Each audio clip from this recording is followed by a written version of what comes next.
Senhoras e senhores, está começando o quadro Quem Está Faltando do Êxito Cast. Sejam todos muito bem-vindos a mais um episódio do Êxito Cast, do quadro Quem Tá Faltando. No quadro Quem Tá Faltando, estava faltando o meu amigo Cauê de Freitas, que já esteve aqui em outras vezes, mas estava faltando um assunto muito interessante e muito atual, né, Cauê? Que é a relação da saúde mental com o excesso de mídias sociais.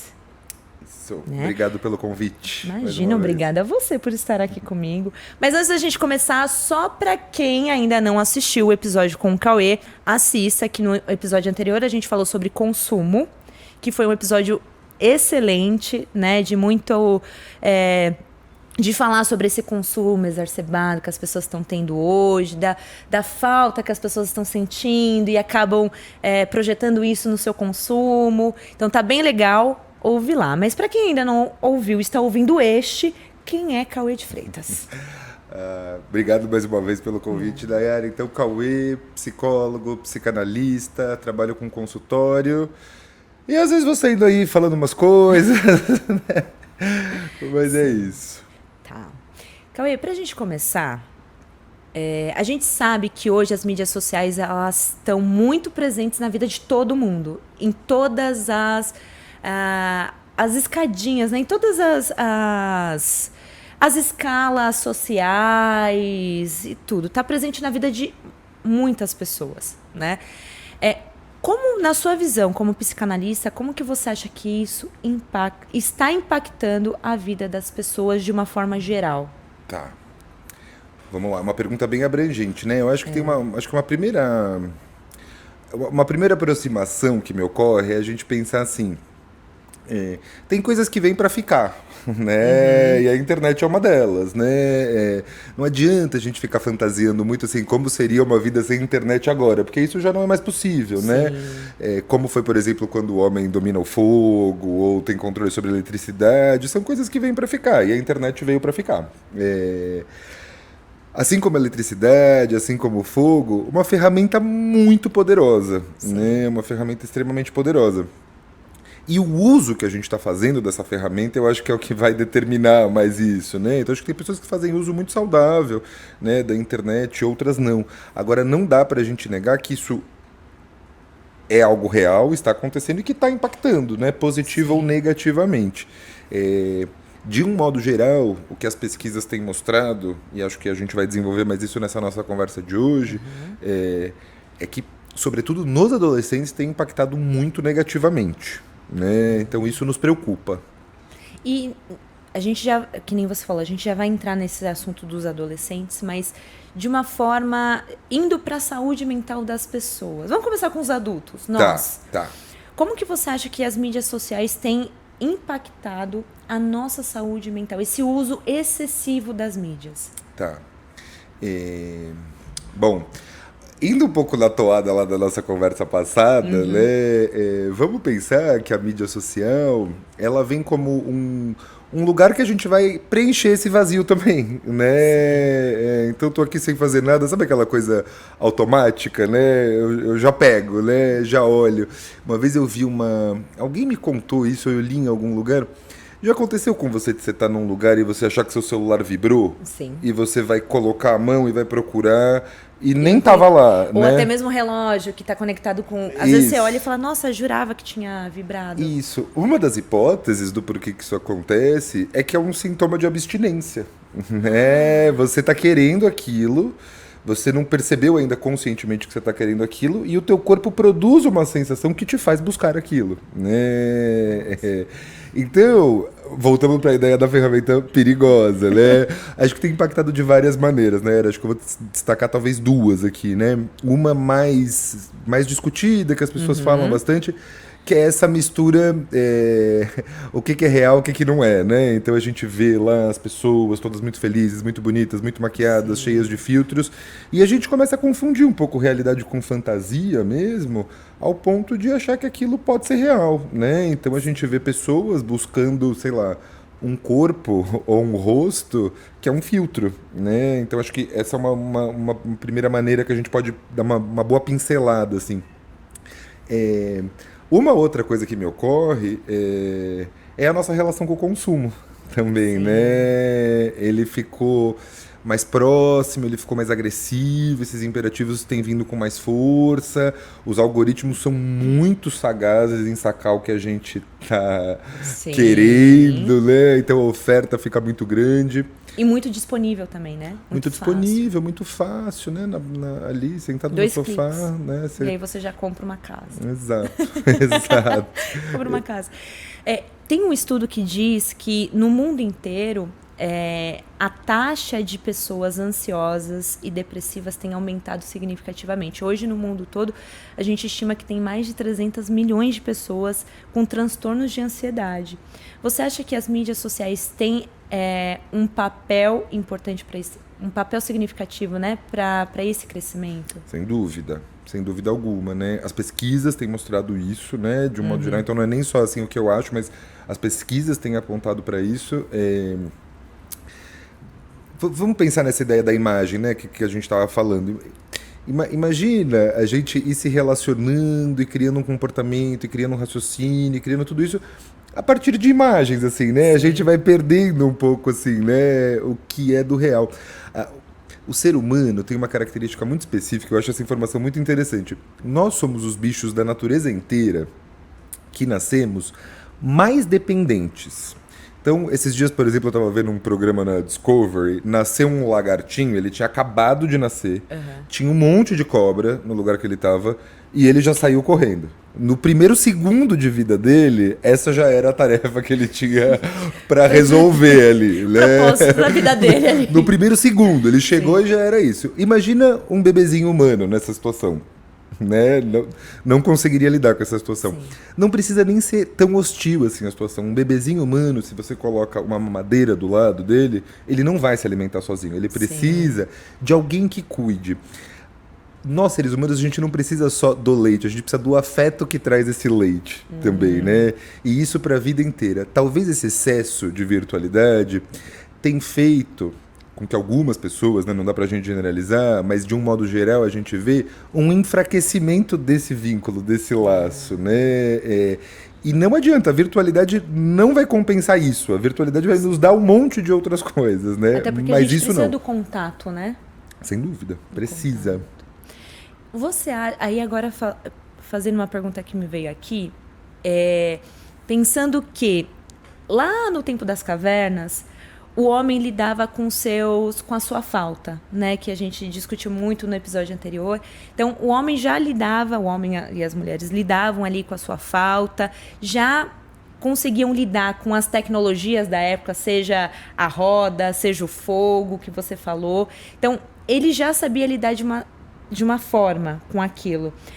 Hoje, a gente tem lidado com outro tipo de inovação, com outros tipos de ferramentas, mas será que a saúde mental, não é bem a saúde mental, mas será que a consciência daquele homem lá atrás, né, que estava lidando com aquelas ferramentas, é a mesma da nossa consciência que hoje lidando com essas ferramentas? O que eu quero dizer, não sei se ficou muito claro, mas é que será que a gente de fato evoluiu para ter essa clareza desse limite?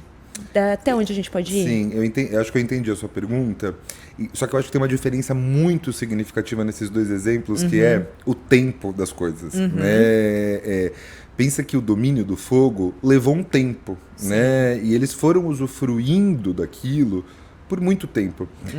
O tempo da internet, das mídias sociais, dessa virtualização da vida é muito rápido. Né? É incomparavelmente rápido. Eu acho que a gente, enquanto humanidade, a gente nunca viveu algo tão rápido, né? Sim. E a pandemia acelerou esse processo. A gente ia chegar onde a gente está, né? Não é que a pandemia, a partir desse olhar, né? Não é que a pandemia trouxe algo absolutamente novo, mas a pandemia acelerou esse processo de virtualizar tudo, né? A gente está assimilando ainda essas coisas, né? Muitas das perguntas que a gente está discutindo aqui hoje, provavelmente se a gente fizesse a mesma entrevista daqui 5 anos, talvez a gente já tenha mais pesquisas com novas respostas, né? Porque as pesquisas estão saindo, a gente está entendendo quais são as consequências. E é algo que tem se escalonado, né? Além de estar indo muito rápido, a gente sabe que vai continuar indo muito rápido e a gente não sabe se e quando vai parar, né? E nem se a gente quer isso, Sim. né? Mas acho que isso é uma propriedade muito significativa desse fenômeno que a gente está vivendo, né? Sim. Talvez até para nossa geração, que acompanhou alguns passinhos, um passo a passo, né, para toda essa transformação de chegar onde estamos, que a gente tinha internet de escada, toda essa evolução do disquete para o pendrive, agora para a nuvem, né? Eu acho que para a gente, para assimilar, talvez até faça um pouco mais de sentido. Mas e para os jovens e adolescentes que pegaram isso se transformando muito rápido? No seu olhar como psicanalista, como que você vê que essa transformação muito rápida tem impactado o crescimento, o desenvolvimento desses jovens e crianças? Tá.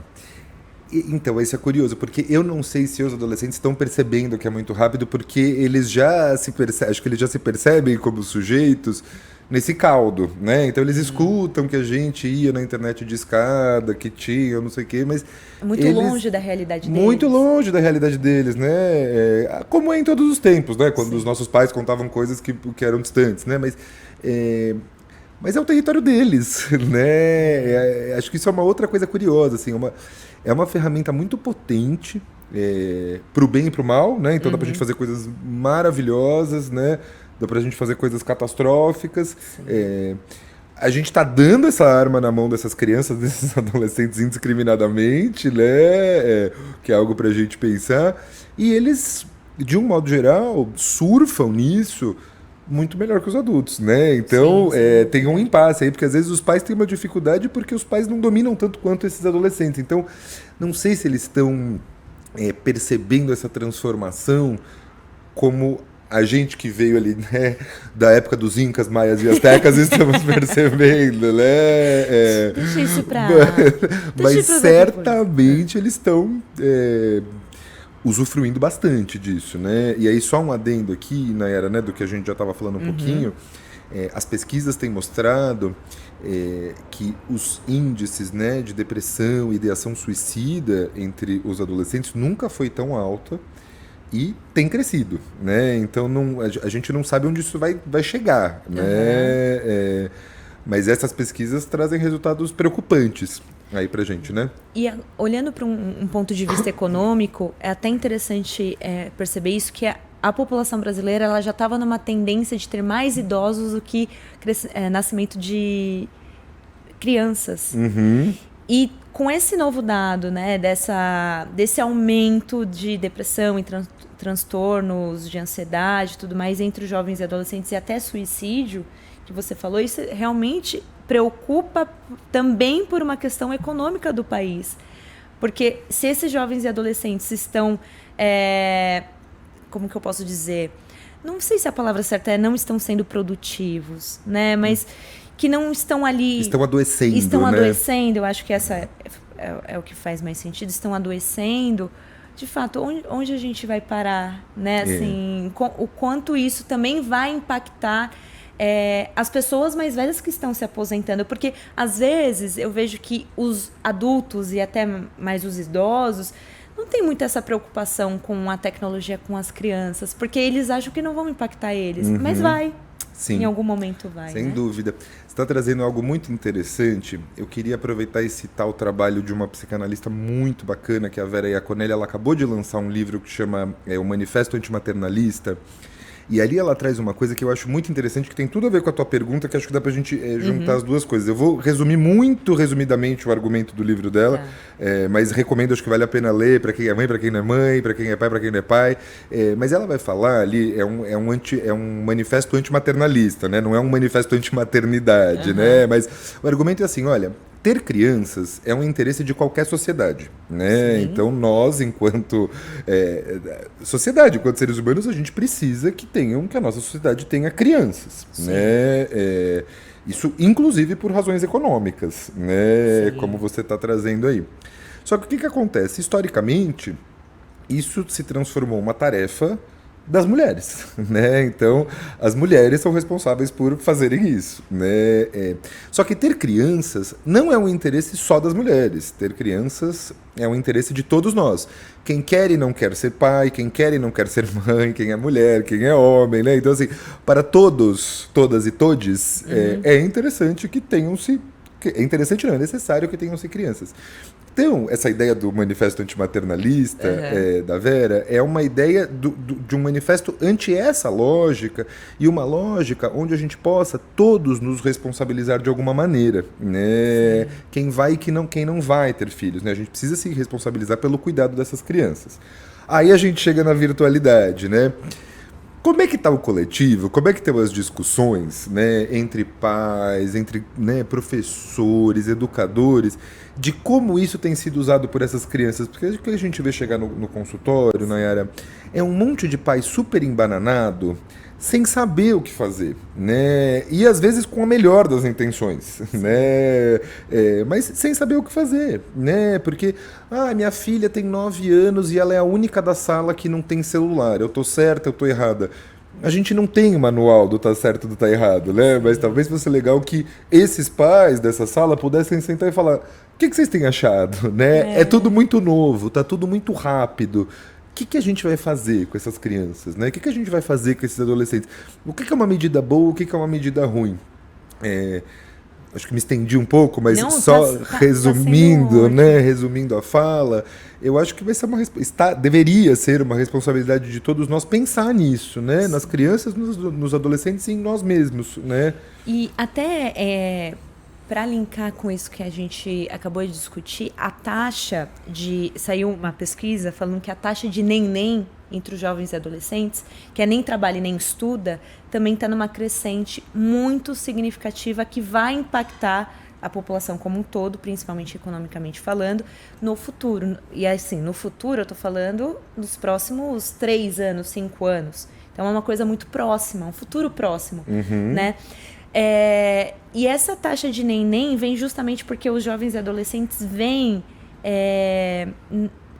Tava no estudo que eles veem que não é que eles não acham que não seja importante trabalhar ou estudar, mas por ter referências tão presentes de vidas perfeitas nas mídias sociais, no YouTube, por exemplo, que eles acreditam que simplesmente por eles fazerem uma conta e começarem a publicar alguma coisa sobre a vida deles, eles também vão ter a mesma vida que aqueles influenciadores estão mostrando ali para eles. Então eles preferem nem estudar, nem trabalhar, porque eles acreditam que estar na internet eles já estão contribuindo com algo, já estão aprendendo alguma coisa. Isso não é verdade, de alguma forma. Então, isso não é verdade, mas por outro lado isso é verdade, né? Porque eles têm exemplos que funcionam assim, né? Então tem os influenciadores aí, e não são poucos, né? Assim, é óbvio que, estatisticamente falando, é insignificante em termos de população, né? Mas, assim, são muitos exemplos, né? Desses influenciadores que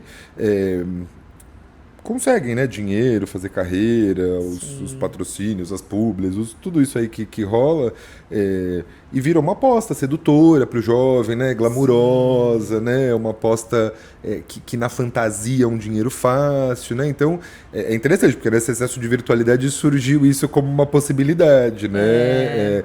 E a gente vê casos de influenciadores, por exemplo, né? Jovens, ganhando mais dinheiro do que os seus pais ganharam numa vida inteira, né? Trabalhando, indo lá. Então, eu acho que traz novos modelos de se fazer dinheiro também, né? Que deslumbram, né? Muito, que deslumbram, né? Total. E voltando para o assunto dos pais e também para a responsabilidade da população de uma forma geral em ter bebês, né? Você acha que... Ter e cuidar, né? E ajudar, né? Assim, a esses pais, né? A cuidarem. Esses bebês precisam de uma rede, né? Uma rede de apoio. Como que a gente poderia criar essa rede de apoio para os pais? Porque hoje eu tenho 3 sobrinhos que estão mais presentes na minha vida. E um tem 9 anos. E ele é o que fala para mim, fala assim, tia, eu não vou trabalhar não, vou ser youtuber. Aí eu olho pra ele e falo assim, não, mas pra você ser youtuber, você tem que fazer a gestão do seu negócio, você tem que saber o que você precisa, você tem que saber delegar suas funções, pra que você consiga construir o seu conteúdo, mesmo que seja uma dancinha. Ele vai ter que entender que ser youtuber é trabalhar. Ser youtuber é trabalhar. E eu vejo que essa questão, esse valor do trabalho tá meio distorcida. Mas, vendo os meus sobrinhos, eu vejo que muitas vezes os pais, por estarem com excesso de informação ou por muitas vezes não saberem o que fazer, preferem disponibilizar o celular para, de repente, ter aquele momento de alívio. Sim. Então, nós, como sociedade, como rede de apoio, como a gente poderia contribuir com esses pais? É uma pergunta na sua visão. É uma pergunta difícil, né? Porque isso vai... Pensa que isso vai numa corrente muito anti-intuitiva pra gente, né? Porque esse modelo de sociedade capitalista, neoliberal que a gente vive, tem essa ideia de um ensimesmamento, né? Então, tô eu aqui na minha casa, trancado, que é meu é meu, que é teu é teu, não né? é minha responsabilidade. Exato, não é minha responsabilidade. Ninguém tá falando que é para abrir a porta da casa do vizinho e dar comida pra criança, né? Não é isso também. Ou levar pra passear. Não é disso que se trata, mas eu acho que a tua pergunta, acho que eu consigo responder ela com uma nova pergunta, que é assim, como a gente vai se conscientizar, né, de que isso é uma responsabilidade nossa, né, que é uma responsabilidade social. Então, como que a gente vai discutir isso? Como isso está sendo discutido nas escolas, né? O quanto a gente está... Eu acho que tem uma característica também a gente morar numa cidade grande, né? Sim. Isso é de uma forma.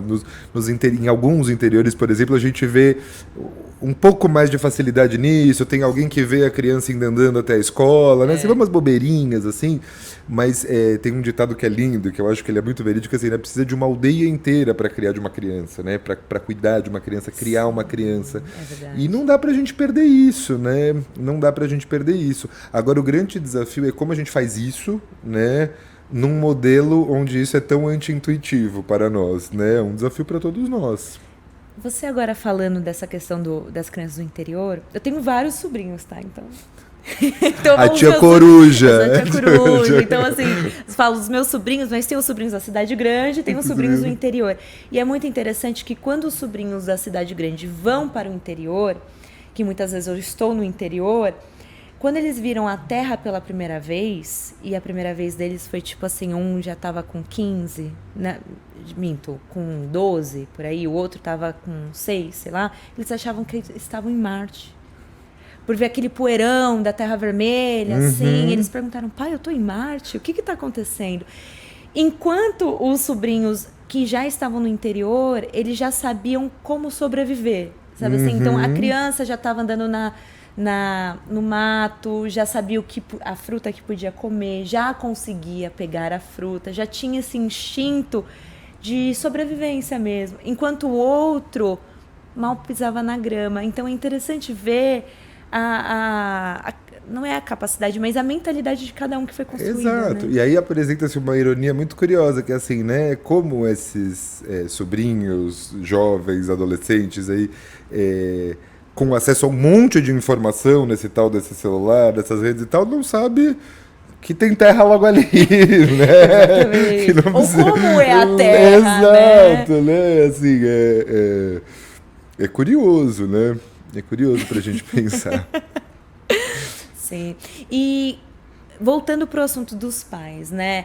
Você acha que tipo de discussão poderia envolver... Porque assim, a carga da mulher já é muito grande. Aí você tinha comentado que hoje já faz muitas décadas que a responsabilidade está nas costas da mulher. Eu acho que hoje tem mudado um pouco, mas ainda precisa de muito longe do ideal, né? Muito longe assim, do acho ideal. Que um pouquinho melhor do que o passado, muito longe do ideal, né? Isso.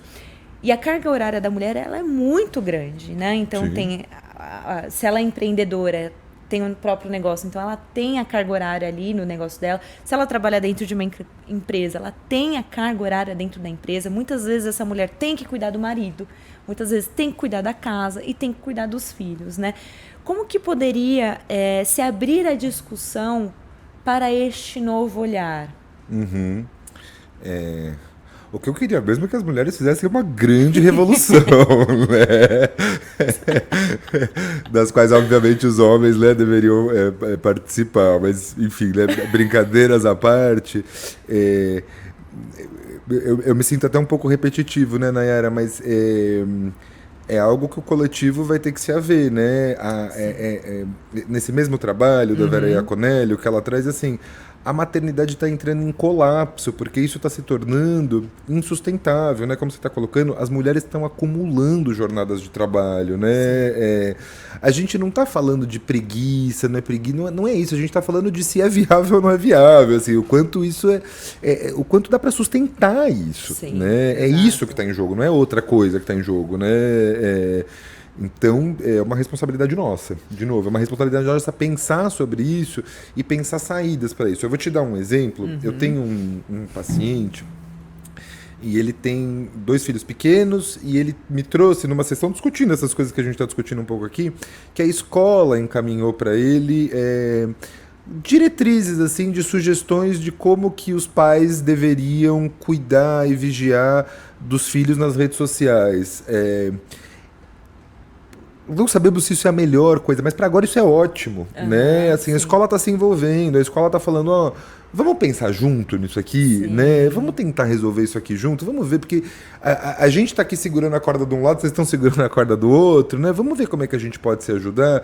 E isso foi interessante, porque isso foi possibilitando, né? Aí tem essas coisas dos grupos de pais, aí um conta uma história, outro conta outra história, e aí a gente começa a sair dessa ideia de que estamos tudo preso dentro da casa e estamos tendo que resolver aquilo, não pode perguntar para o vizinho do lado, e a gente vai dividindo essas angústias e aí opções vão surgindo, possibilidades vão surgindo, às vezes alguém, né, algo criativo de um que passa para o outro. Agora, sozinho não vai dar, né? Sozinho a gente não vai conseguir. Sim. Até a própria história da humanidade mostrou que sozinho a gente não consegue, né? Não. Até mais que você trouxe essa questão que o ser humano é muito dependente. Então a gente precisa da força do coletivo. Não é muito né? dependente, é absolutamente dependente, né? A gente nasce numa condição de absoluta dependência de um outro, né? E que venha um afeto. Ah, e a mãe que odeia o bebê? Tá vindo um afeto, ódio, mas tá vindo um afeto, né? É um sentimento que tá ali. Sem afeto não vai, né? Sem afeto não vai. E você acha que aí esse excesso de uso das mídias sociais, esse excesso de vislumbrar coisas que está vivenciando ali, faz com que esse jovem adolescente se distancie dos pais ou das suas relações? De forma presencial? Tá. Bom, acho que tem 2 coisas. A primeira, eu acho que a adolescência é a fase de se distanciar dos pais, né? Então tem essa tarefa psíquica. Quando a gente fala distanciar, às vezes os pais ficam muito assustados. Não é um distanciar, peguei minhas coisas e vou embora, né? Mas Tchau. é distanciar, é se separar daquele lugar onde você sabe, você pai e mãe sabe tudo, dita todas as regras, é o dono da verdade. Porque na adolescência é o momento onde a gente está podendo largar isso aqui um pouco para poder fazer o nosso, né? Para poder começar a fazer o nosso, criar os nossos vínculos, os nossos laços. Então, haverá um distanciamento natural. Agora, sem dúvida, né? Com o uso da internet, eles ficam muito poderosos, né? Então, eles podem ter acesso a coisa que os pais não têm, né? Eles conseguem chegar em lugares, fazer amigos virtuais, amigos de outro lugar.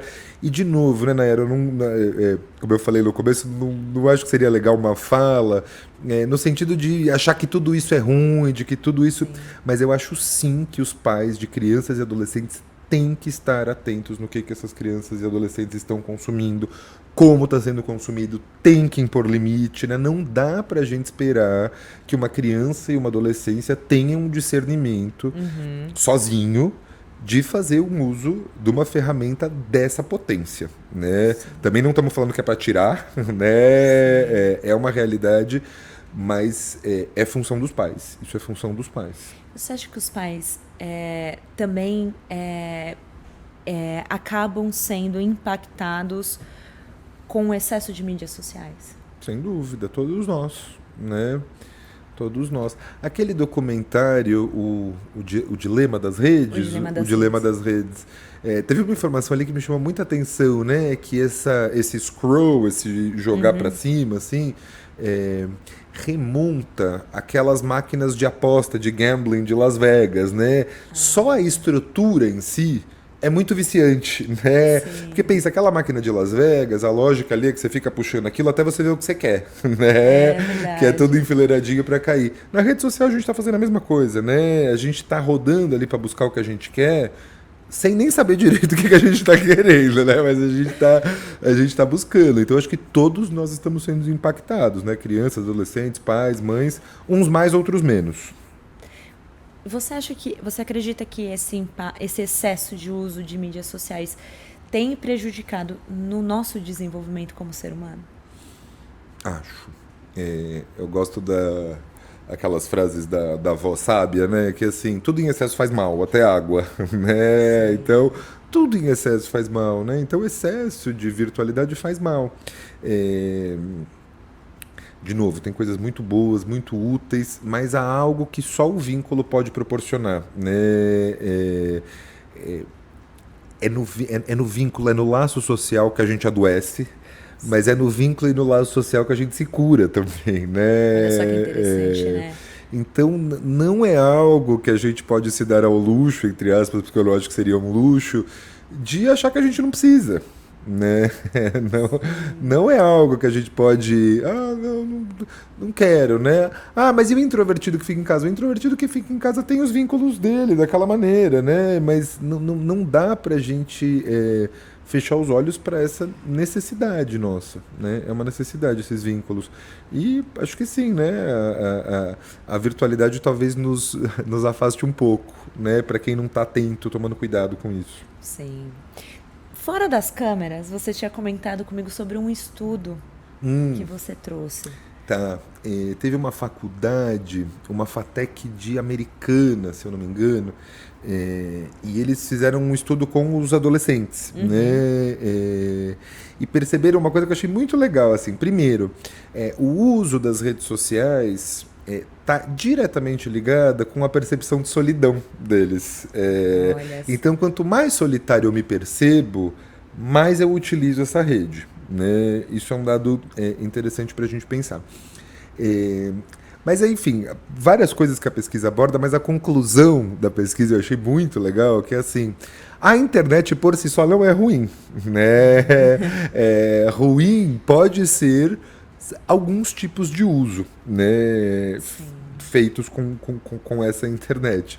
E aí a metáfora que eu estava te falando, né? Quando eu li isso, me lembrou um carro, né? Assim, o carro, você pode ter um carro por muito tempo e usar ele para a melhor coisa, que é você se transportar, ter facilidade e tudo mais. Dependendo da maneira como você vai usar esse carro, ele pode virar uma arma perigosíssima para você e para o outro, né? Eu acho que a internet vem mais ou menos nessa toada aí. E olhando assim, para o ponto de vista macro, né? Você acha que com essa virtualização, porque eu vi um dado que me chocou muito, de que as pessoas, quando têm esse transtorno de ansiedade, depressão, elas não estão buscando, é claro que não dá para generalizar, mas elas não estão buscando profissionais, mas elas estão perguntando para o ChatGPT. O que na nossa época vamos perguntar para o Google, hoje elas estão utilizando o ChatGPT. E existe ali na ferramenta, né, que, de novo, que nem você falou, você precisa aprender a usar essas ferramentas para que seja saudável para você. Então, a gente bateu um papo aqui com uma pessoa anterior que disse que se você bater hoje em dia uma foto da sua geladeira com os produtos que você tem, o ChatGPT ele te manda uma refeição por dia com as coisas que você tem. Isso economizaria muito tempo para você pensar no que você quer cozinhar ali, né? Por exemplo, eu não sou da cozinha, mas para mim ia adiantar muito fazer isso. Mas agora você, com esse transtorno de ansiedade, perguntar para uma ferramenta como essa, quais são as gravidades que isso pode tomar? Eu acho que isso primeiro remonta a esse modelo muito imediatista nosso, né? Às vezes um dos desafios do consultório quando chega alguém, que tá ali com sofrimento, com uma angústia, Sim. e aí a pessoa fala, então minha angústia é essa, e aí a pessoa espera que você fale, então você faz isso, você toma isso, você... E não é assim que o trabalho funciona, pelo menos não um trabalho psicanalítico, né? Não é necessariamente um trabalho que vai responder à angústia desse sujeito, né? É um trabalho mais de um outro lugar, né? Um trabalho de escutar, acolher essa angústia e ver o que esse sujeito vai conseguir fazer com essa angústia, que às vezes é muita coisa, às vezes é nada, né? Quando a pessoa vai lá no chat GPT, né, para perguntar sobre a sua ansiedade, talvez venham dados, não sei, gerais aí, né? Mas o que a experiência mostra, né, a minha experiência clínica mostra, o que eu estudo, as coisas que eu sei, assim, esse processo analítico, Nayara, só funciona no vínculo, né? O Freud chamava isso lá atrás de transferência, né? Transferência é um conceito da psicanálise, é esse link que acontece entre esse par, né? Quem está sofrendo e quem está escutando, e é aí que a mágica acontece, né? De alguma maneira.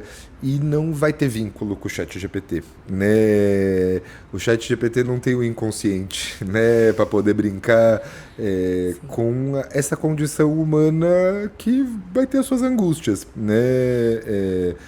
O exemplo da geladeira eu acho ótimo, né? Você vê, né?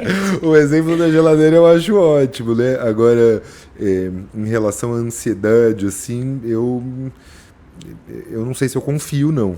Né? Sim, até porque a gente está falando com uma máquina e que ela tem suas limitações. Totalmente. Né? E, enfim, ela pode trazer uns resultados que talvez nem é aquilo que a pessoa precisa naquele momento, né? Agora, vindo para um assunto um pouco... não é um assunto polêmico, mas um tabu, você acha que com essa virtualização... a gente tem muitos casos de homens viciados em pornografia e que isso prejudica todo o seu desenvolvimento.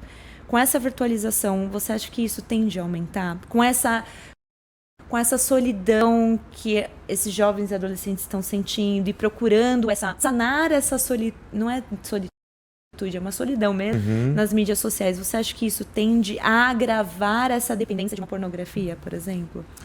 Olha, eu não sei te responder isso, porque a pornografia está aí há muito tempo, né?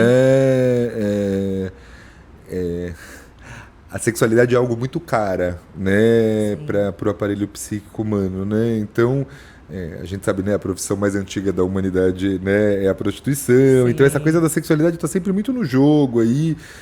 Acho que é uma ferramenta que traz, né, novas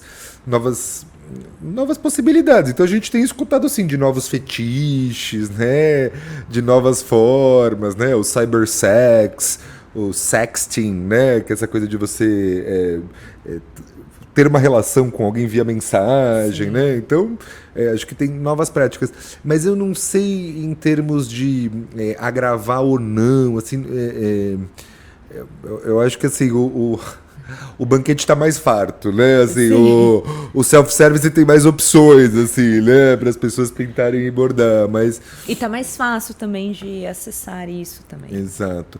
Vem uma frase do Oscar Wilde que eu acho muito interessante, ele fala assim, eu não sei se eu vou repetir exatamente, mas a ideia é mais ou menos essa, ele fala assim: tudo é sobre sexo, menos o sexo que é sobre poder, né? Eu acho que a internet vai dando possibilidade disso de novo, né? Dos sujeitos nos seus desejos, e os desejos sexuais são sempre muito curiosos, né? Ficam aí mais possibilidades. E é interessante esse assunto porque me veio a questão do OnlyFans. Da divulgação do quanto as pessoas estão ganhando dinheiro se expondo em um site para adultos, né? E o quanto isso poderia impactar os jovens e adolescentes também de mais um meio de ganhar dinheiro fácil, vamos dizer assim, expondo muitas vezes o seu corpo que talvez você nem se sinta confortável para isso, né?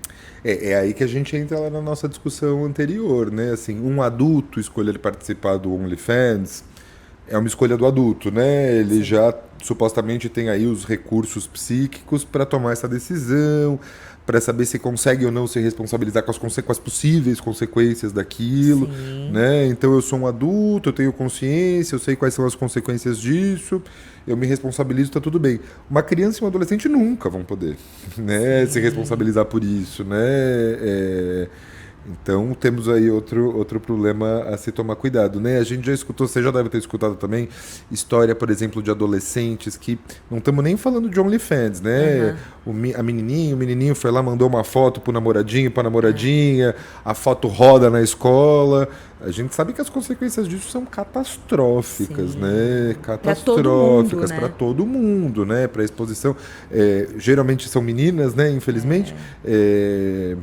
Catastróficas, né? Então entra aí mais uma vez onde, né, os pais, as mães, os educadores, a rede, a aldeia, né, tem que Todo mundo tem conversar, essa tem que participação. olhar para não permitir que isso aconteça, né? Uma criança e um adolescente não conseguem se responsabilizar dessa maneira. Isso não significa que eles não tenham uma sexualidade, né? Mas uma sexualidade da infância e da adolescência, né? Por isso que é tão importante os pais, dentro de casa, estarem abertos para conversar sobre isso, né? Ah, isso é o ideal. É que é um assunto que o povo se embanana, né? É um assunto que as pessoas ficam meio embananadas, não deveriam, né? Imagina, há não tanto tempo atrás teve um escândalo aí de uns pais numa escola que não queriam que os filhos lessem o diário de Anne Frank porque tinha alguns relatos sobre a sexualidade. Como assim a gente não vai deixar uma criança, um adolescente, lendo o que outra criança e adolescente falou sobre isso? Tá tudo bem, né? E mais do que falar, eu acho que a gente tem que escutar o que esses adolescentes e essas crianças vão trazer, né? Eles já têm as formulações. A gente achar que eles não estão pensando sobre a sexualidade é uma mentira, né? Eles estão pensando sobre a Até sexualidade. porque a adolescência tem essa fase de estar tudo muito aflorado. Né? Exatamente, exatamente. Isso vem com uma força avassaladora, né? Isso pode ser muito angustiante para meninos e meninas, na grande maioria das vezes né? A sexualidade é uma força ali que a pessoa tem que se haver e tal. A internet vai aparecendo como um lugar que me dá algumas respostas disso, dá né, algum material para minha fantasia, mas isso vai precisar eventualmente de contornos mesmo, né? Sim. E aí os pais podem e devem ajudar, os amigos ajudam, né? Enfim, um trabalho de elaboração aí. Mas nada como um bom direcionamento, né? Fundamental. E aí entra também Fundamental. os pais saberem lidar com a sua sexualidade, que muitas vezes não sabem. Muitas vezes não sabem. A gente está num ciclo. A gente está num ciclo sem fim, que nos guiará. Que nos guiará. Pra onde que não sabe? que vai nos levar para algum lugar que a gente ainda não sabe, né? É interessante que quando você falou dessa questão, quando a gente começou a falar sobre essa questão da sexualidade, eu vi alguns termos na internet. No episódio que a gente gravou anteriormente, você tinha comentado de um termo que você ouviu que era o vegano não praticante. E aí, eu tenho visto, os meus sobrinhos, eles me ensinam muito, né? Porque tem coisas que a gente não consegue pegar. Então, por exemplo, o menorzinho chegou lá e falou assim, ô tia, esse daí foi de comes e bebes. Eu falei assim, nossa, então tá fazendo uma festa? Dele, não, tia, ele tá quase morrendo. Tá. Aí eu fiquei assim, nossa, mas que expressão é essa? Foi de comes e bebes, né? A de arrasta pra cima eu já tinha me ligado. Agora, comes e bebes? Comes e bebes significa o quê? Que o cara tá morrendo, né? Tá assim, tá na pior. Tá. Aí eu perguntei, mas por que comes e bebes? Eu não, tia, porque enquanto a gente come e bebe, o cara tá lá sofrendo e tal. Então, entendi. Então, são as gírias da atualidade, eles me ensinam muito. Mas uma coisa que eles estavam falando é que agora, eu acho que na nossa época, era o ficante, né? Hoje tem um conversante, que eu achei muito interessante, o conversante, que é aquela pessoa que você só vai conversar.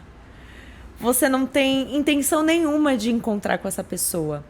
Você tem o curtante, eu acho, curtante, eu acho que é o nome, que é a pessoa que você troca likes nas mídias sociais. E é só isso. Você curte, a pessoa curte. Você curte, a pessoa curte. Tá no seu story, a pessoa vai curtir. Então tem o ficante, tem o conversante, tem o curtante e tem mais uma que agora eu não me lembro, mas são categorias que as pessoas estão criando dentro das mídias sociais para aquela posição que elas estão encaixando as pessoas. E talvez essa questão do conversante, de eu não tenho intenção de te encontrar, só quero conversar, pode estar, ou até mesmo curtante, que essa questão da curtida também favorece o ego, né, das pessoas, daquilo de estou sendo vista, estou sendo reconhecida, e às vezes não, às vezes a pessoa passou, só curtiu e nem viu exatamente o que era e passou. Mas talvez isso esteja relacionado com essa solidão que as pessoas têm... Você sabe o que você está falando? Eu acho que eu estou precisando de uns sobrinhos para eu me inteirar desses assuntos. Mas quando você estava falando, a primeira coisa que me ocorreu, né? E posso estar viajando na maionese, né? Estou pensando isso aqui agora com o que você está falando, porque eu não conhecia esses termos. Mas você vê que é um acordo, né? São palavras, são nomenclaturas que eles estão dando para garantir que aquele vínculo vai ficar numa superficialidade, né? É um acordo ali, via palavra, que é isso que a gente faz, de que a gente não vai aprofundar mais do que isso, né? O conversante, a gente vai só conversar. Tanto na nossa conversa passada quanto hoje, eu tenho martelado bastante, né, nessa coisa do vínculo, por razões óbvias, mas o grande ponto é, falar do vínculo é bonito, é legal, tal, é fundamental, mas é difícil também ter um vínculo, né? É difícil a gente aprofundar esses vínculos, porque a gente vai ter que lidar com aquilo no outro que não é muito o que a gente estava esperando, o outro também vai ter que lidar com isso na gente, entra num território de negociações. Então, não sei, né? Quando você fala isso, me soam como estratégias de escapar um pouco, né? Desses aprofundamentos, né? Talvez com algumas pessoas seja legal você ser só um conversante mesmo, ou né? curtante. Ou um curtante, ou sei lá, qualquer outro ante. Mas não sei se vai dar para ser assim com todo mundo, né? Em algum momento isso vai precisar ser ultrapassado, né? Sim. Talvez o excesso de mídias sociais seja uma válvula de escape para enfrentar as suas fraquezas e vulnerabilidade. Sem dúvida, sem dúvida. E a angústia, né? Frustrações. Sendo muito generalista e reducionista aqui no que eu vou falar, né? Tudo que a gente fica meio compulsivo, assim, né? Qualquer coisa, né? No cigarro, na comida, no sexo, na internet, é alguma angústia que a gente está dando uma escapada, né? De um modo geral, sendo muito generalista, né? Então, acho que sim, né? Uma maneira muito eficaz e muito sedutora da gente escapar da angústia, né? Entre entrar num pensamento não tão legal e ver o blogueiro dançando, a blogueira dançando e tudo mais, é mais fácil, né? Ir pra lá, né? Agora, talvez para o aparelho psíquico, o que essa angústia também está querendo te dizer, né? O que poderia vir daí, né? Sim. E talvez criar esse vínculo, porque a gente está tendo uma crise geracional, né? Porque os pais, eles tendem a ter a dificuldade de acompanhar os filhos, porque está sendo muito rápido essa construção de mexer com a internet, porque hoje a internet está em tudo, né? Então, os pais têm essa dificuldade e os filhos já estão muito mais rápido e é como você comentou, às vezes os filhos têm uma informação que os pais muitas vezes não têm. E você acredita que, às vezes, os filhos acabam negligenciando a autoridade dos pais justamente por ele ter acesso a uma informação que, às vezes, os pais não têm? Talvez, fica mais fácil de driblar, né? Fica mais fácil de driblar. Mas, de novo, né? Por mais permissiva que seja a educação, a criação que é dado, né, para o sujeito, os pais não podem nunca perder de vista que eles são os pais, né? Então, mesmo que, né, que as crianças e adolescentes sejam muito mais, de um modo geral, obviamente, né, vão haver as exceções, mas de um modo geral muito mais agilizados nesse universo virtual, né, isso não dá para ser uma desculpa, uma justificativa, né, para os pais serem negligentes nesse cuidado, né, ou não deveria ser, né. E em vista disso, né, talvez seja ainda mais difícil construir esse vínculo com os pais e filhos, né, filhos e pais, justamente por essa crise geracional, porque eu vejo que um dos grandes problemas é a falta de comunicação também. Exato. E eu vou te ser muito honesto, né? Assim, tudo que eu tô falando, né? Sem a gente julgar os pais também, porque os pais também estão se ferrando aí, né? Nessas jornadas de trabalho acumulada, esse mundo que se transforma muito rápido, esses filhos com muita informação. E às vezes então, estamos chefe tudo aprendendo, né? Resultados muito rápidos. E o chefe cobrando, e o cara fica 10 horas fora de casa e volta, tem que acompanhar não sei o que, tem que acompanhar não sei o que lá. E às vezes nem a gente escuta alguém criticando a mãe que dá tela, o pai que dá tela. A gente sabe que talvez o ideal seria não dar tela, pelo menos não tão cedo, mas tem gente que a única saída que vai encontrar vai ser essa, né? Na falta da rede, né? Eu boto uma tela. É aí que a rede volta, né? Com a sua importância. Como fazer, eu não sei, né? Agora, não é algo que a gente pode perder de vista, né? Sim. E é interessante que a construção da rede de apoio, ela vem através dos vínculos que você falou. Ou seja, tudo está relacionado aos... Não que tudo esteja relacionado aos vínculos, mas diretamente ou até mesmo indireto, é um ponto-chave para que todo o resto possa acontecer de uma forma fluida e leve. Se a gente for pensar a partir de um olhar psicanalítico, tudo está relacionado aos vínculos. Tudo está relacionado aos vínculos. O sujeito só é sujeito porque tem vínculos, né? A gente só é quem a gente é porque a gente tem vínculos, né? Então, tá tudo relacionado aos vínculos de alguma maneira, né? E sabe o que é interessante? Porque eu tenho o privilégio de ter... Ontem eu tava contando nos dedos. Eu tenho 10 melhores amigos. Olha, quantos? Eu tenho esse privilégio, que ontem eu tava contando. Eu falei, não, mas tá. E 10 melhores amigos mesmo, assim. Então, pessoas que se eu precisar de um pão 3 horas da manhã, eu sei que eu posso ligar para cada um deles, que eles vão estar ali me trazendo um pão 3 horas da manhã. E aí eu fiquei... E eu tava pensando nisso, porque eu tava conversando com uma pessoa que ela falou assim, é muito difícil ter amigos sinceros e honestos. É muito difícil ter amizade. E aí eu fiquei pensando, eu falei, nossa, mas no meu ponto de vista, não é difícil. Só que eu entendo que, de alguma forma, eu, ao longo da minha vida, acabei construindo esses vínculos com essas pessoas e que se tornaram extremamente fortes. Só que hoje em dia eu vejo que isso está sendo uma construção difícil, porque as relações estão muito fluidas, né? A gente tem um termo que é utilizado na internet que são relações líquidas, né? O conversante, o curtante. Então, você já me serviu para aquilo que eu queria. E as pessoas estão com medo de se mostrarem vulneráveis, né? E eu tô falando dessas 10 pessoas porque são 10 pessoas que eu não tenho problema nenhum de ser vulnerável. Elas sabem as minhas fraquezas, são o que elas mais conhecem em mim. E quando elas se juntam, elas debatem sobre as minhas fraquezas. Tipo os Power Rangers. Tipo os Power Rangers. E eu vejo o quanto as pessoas têm essa dificuldade de compartilhar a sua vulnerabilidade com outras pessoas, né? Isso. E aí entra a rede social, por exemplo, né, como lugar onde não há vulnerabilidade, né? Daí que fica um território mais confortável. E eu concordo com o que você está falando, né? Aquilo que a gente estava falando do aprofundamento do vínculo é mostrar esse lado, né? Sim. Mostrar a vulnerabilidade, né? E de que você deve ser imperfeito, porque ninguém é perfeito, né? E que tá tudo bem você reconhecer as suas fraquezas.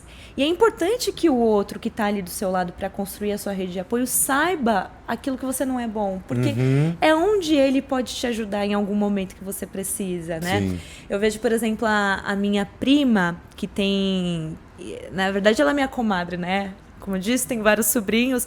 E eu vejo o quanto... E a gente tem uma relação muito bacana, assim, de amigas mesmo. Ela acabou de separar do meu primo. Na verdade, o ex dela, que era o meu vínculo familiar. E eu tenho mais contato com ela do que o meu próprio primo. E é muito interessante essa troca de... Aí eu vou trazer o que funciona para mim com ela, que tem 2 filhos, é mãe solo, trabalha, é empreendedora também. E como sociedade, né, uma pessoa de fora, mas não tão de fora assim, consigo ajudá-la de alguma forma, né? Então, ela ter compartilhado as dificuldades dela na educação das crianças, principalmente do menorzinho, que falou para mim que quer ser youtuber, e principalmente nas dificuldades dela, na gestão do tempo dela, me possibilitou me encaixar de alguma forma na vida deles. Então, quando ela tá, por exemplo, por ser mãe solo e cuidar de 2 crianças, a gente sabe que a carga é muito pesada. Então, quando eu sei que é um final de semana que os meninos estão com ela, eu passo e pego. Olá. Fala Isso é aldeia. Isso é aldeia. Isso assim, é aldeia moderna. Eu vou sair e vou... A gente não tem horário para voltar, fica tranquila, tá tudo certo. Qualquer coisa eu te ligo, mas não se preocupa. E aí ela vai fazer o que ela quer. Ou ela vai descansar, ou ela sai para namorar, ou ela vai, sei lá, fazer nada. Mas entender o outro, as necessidades do outro, ajuda nessa construção da rede de apoio. Perfeito, acho que você dá um ótimo exemplo, né, Nayara? Uma ótima saída, e eu acho que é por aí, né? Quanto mais a gente puder e tendo esse olhar, né? Porque você vê que a narrativa que você traz é um olhar não só para as crianças, né? Mas um olhar para ela, né? E acho que é isso que a gente precisa mesmo para ir encontrando as nossas estratégias, as nossas saídas, né? E acho que no fim todo mundo sai ganhando com isso, né? Exato. Todo mundo vai sair ganhando. Mas também eu acho que existe um desafio, porque até eu conseguir me colocar nesse lugar e entender que ela precisava de apoio, mas assim, existe um limite também. Porque não é toda hora que a gente vai lá, né? Tem gente que fala que é rede de apoio, mas vai lá para casa e fala assim, o que tem para comer? Né? você quer que eu faça um café? Mas onde que tá o café? Onde que tá o pó? Onde que tá não sei o quê? Então, às vezes, a pessoa acaba, além de cuidar das crianças, acaba tendo que cuidar da pessoa que tá ali como uma visita e não como, de fato, uma rede de apoio. Então, até eu conseguir entender isso, eu tive que me colocar de lado um pouco. Então, assim, eu tive que ouvir. E eu acho que isso é o fundamental. O que o outro tem para te falar? E o que você precisa saber para, de fato, você ajudar? Então, eu sabia que ela estava cansada. Mas será que eu ir na casa dela e ficar lá com as crianças vai ajudar ela a descansar? Não vai. Eu acho que a gente tem que naturalizar uma pergunta que é assim, o que você precisa? Né? O que você está precisando? Né? Tanto perguntar quanto responder, né? Porque essa resposta automática nada... enfim, às vezes é nada, mas na grande maioria das vezes alguém com 3 filhos é difícil, não tá precisando de nada, né? Exatamente. Assim, né? E às vezes a pessoa tá com olheira e não consegue falar, porque às vezes a pessoa se sente tão pressionada de estar na ativa que nem ela consegue ver, enxergar o que ela precisa.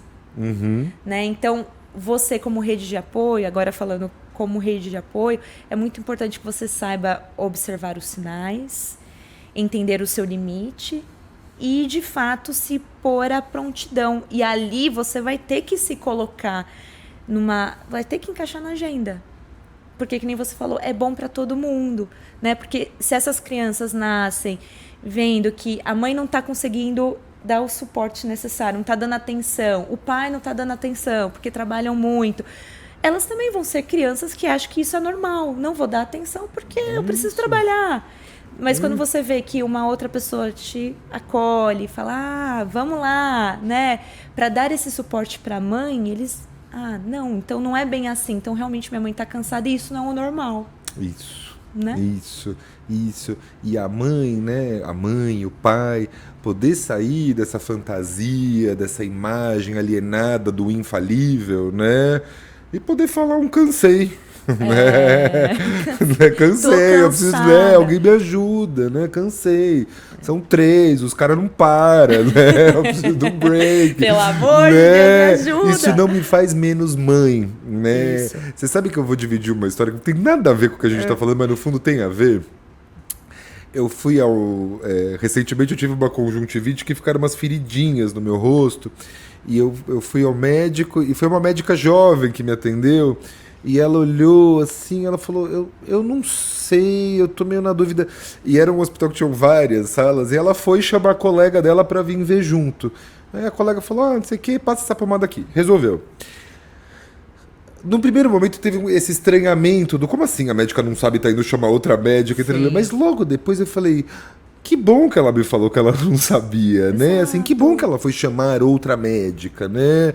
De repente eu tava lá com duas, eu falei, será que é algo grave, né? Mas não era, né? Uma bobeira, uma Sim. pomada resolveu, mas tô trazendo esse exemplo porque, assim, essa vulnerabilidade, sem ser algo que destrói, ela não deixou de ser a médica, né? Muito pelo Exato. contrário, ela foi muito mais ética, profissional e cuidadosa do que se ela tivesse tentado sustentar aquela figura do tudo eu sei, tudo eu posso, e não tivesse dividido com alguém que veio com a solução que resolveu ali, né? A Exatamente. questão.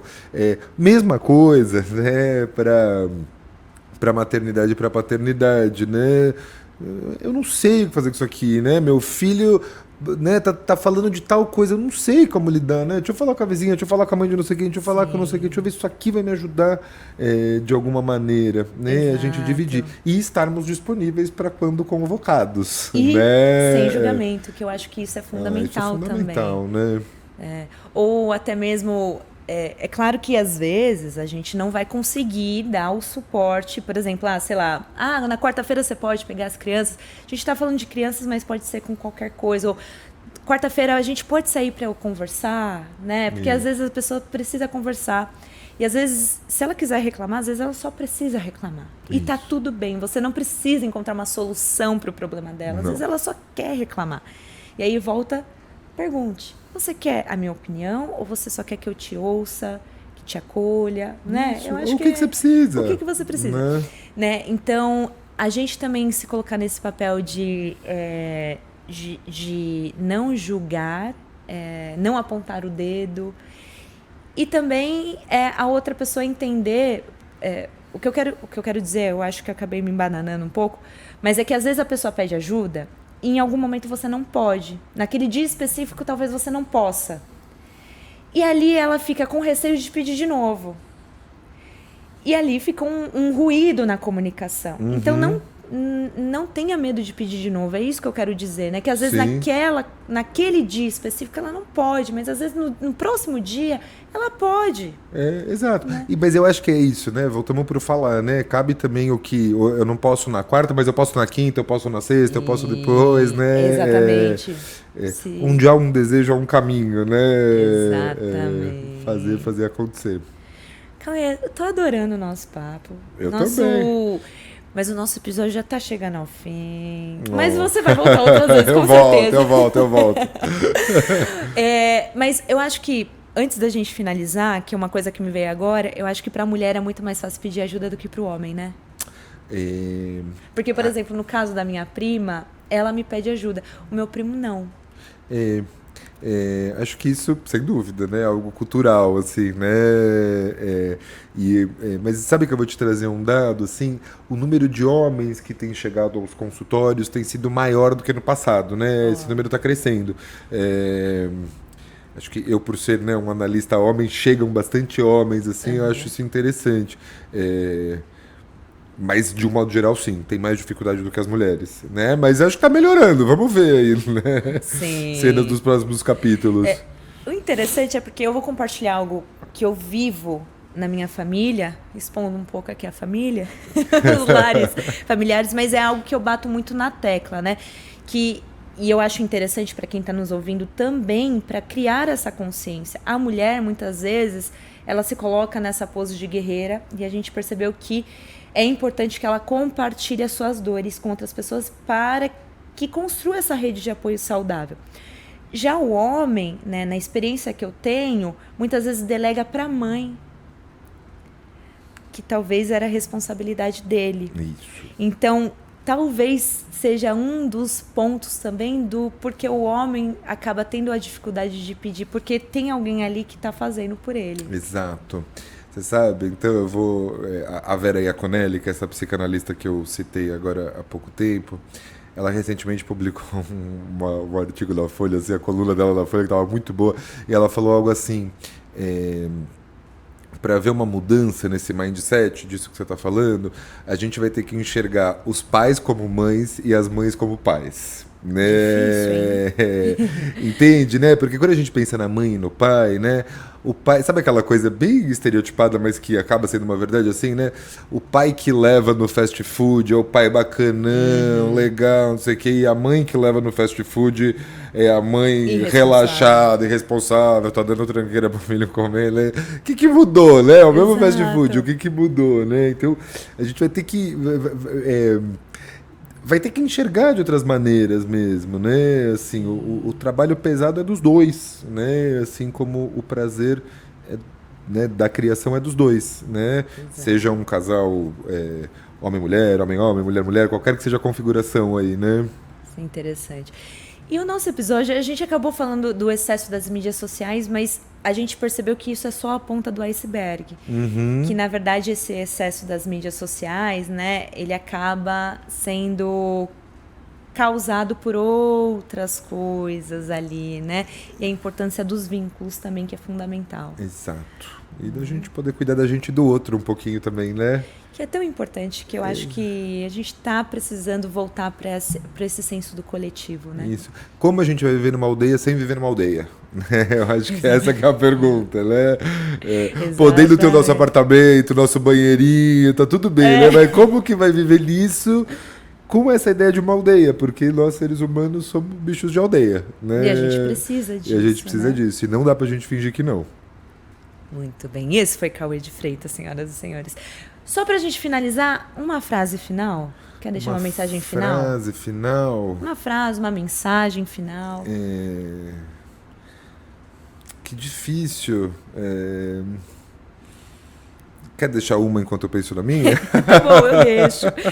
Como rede de apoio, tente ouvir mais do que falar, né? Se coloque ali numa posição de stand-by, ouça sem julgamentos e também entenda o limite do outro, porque às vezes a sua ajuda pode acabar prejudicando a outra pessoa. Né? Às vezes, que nem você falou, o excesso, tudo que é em excesso é ruim. Era essa a frase que eu ia falar. Então eu já vou roubar. Tudo em excesso faz mal. Essa é a minha frase. Tudo em excesso faz mal. E até a sua ajuda, o excesso de ajuda também pode ser ruim. Porque às vezes a pessoa quer cultivar a individualidade dela e tá tudo bem. Você sabe que no juramento da psicologia, a gente jura ajudar quem quer ser ajudado. Né? Porque se a pessoa não quer ser ajudada, não é uma ajuda, é qualquer outra coisa que você tá fazendo ali. Uma inconveniência, talvez, pode ser. Né? Mas é isso. Só ajude quem quer ser ajudado. Eu acho que essa frase é... Ajudar quem quer ser ajudado. Exatamente. Cauê, muito obrigada por agradeço. Estar aqui hoje. Tenho certeza que você vai voltar mais vezes. Voltarei. Tô sempre te puxando pra cá. Voltarei, pode puxar. Nem precisa puxar com força que eu venho facinho. E você que está nos assistindo, muito obrigada pela sua participação. E a gente se vê no próximo episódio. Um beijo e até mais.